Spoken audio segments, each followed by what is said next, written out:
আমাকে রিক্সাতে নামাচ্ছে কেন? সোজা চলে যাবেন, সোজা, কোনো কথা হবে না। খেলা মারো। আপনারা না কাকা, আপনাকে সাথে তো আমাকে মেহমান জানিয়ে। বাবা তোমরা কারা? তোমাকে তো চিনলাম না। হঠাৎ করে রাস্তার মধ্যে রিক্সা দাঁড় করাই দিলে, আমার রিক্সাটাও চলে গেল। আমি যাবো কি রে? আমাকে চিনতে পারেননি? না তো বাবা। কাকা আপনি কোথার চাইছেন? আমি তো আজিমপুরিতে আইছি। আজিমপুরে চাইছেন? আর এইটা কোন জায়গা? এইটা মোহাম্মদপুর।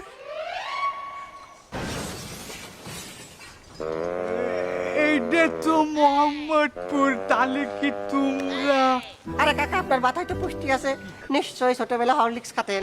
আব্বা আমি কিন্তু আঙ্কেলকে বাড়িতে গোস্ত দিয়ে ভাত খাবো, সিমাই খাবো না। ওরে আমি মরলাম তো তুই গোস্ত দিয়েই খাস। আগে এই যে এই মোহাম্মদপুরের লোকজনের কাছে বাঁচতে হবে না? আব্বা এরা কারা? আমাকে ধরিছে কেন? ওরে এরা হচ্ছে তোর বড় ভাই। বড় ভাইরা ধরিছে। বাবা তার আগে আমার এখন কি করতে হবে? কাকা আমরা আসলে এই এলাকায় নতুন, বুঝতে পেরেছেন? আমরা বেশি দাবি দাবা করিনি। এই ঈদ তো এই দিয়ে আমাকে হালকা পাতলা বকশিস দিয়ে যান। বাবা আমার কাছে তো টাকা পয়সা নেই, আমি তো টাকা পয়সা নিয়ে বাইরে হয়নি। আব্বা আপনি মিথ্যে কথা করছেন কেন? আপনার তো পকেট ভরা কচকচে টাকার নোট রয়েছে।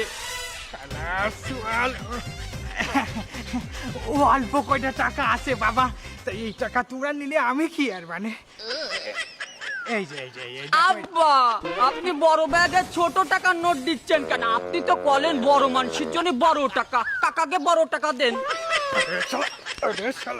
আমি বাড়ি যাইনি, ভুল হয়ে গেছে। মানে অল্প কয় টাকা, বেশি না।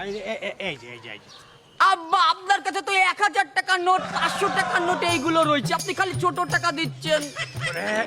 বাবা ধরো তো আমি 10 জনে আমার জীবনটাই শেষ হয়ে গেল। এটা ভালো সামনে মারতেছেন কেন? দোষটা আপনার। আপনারা এত ভালো মনে করিলাম, কিন্তু আপনার তলে তলে এত কিছু। শোনেন, এখন আপনার কাছে যা যা আছে সবকিছু দিয়ে দিতে হবে, দেন, নাইলে কিন্তু না বাবা, দুঃখের কথা কি কব।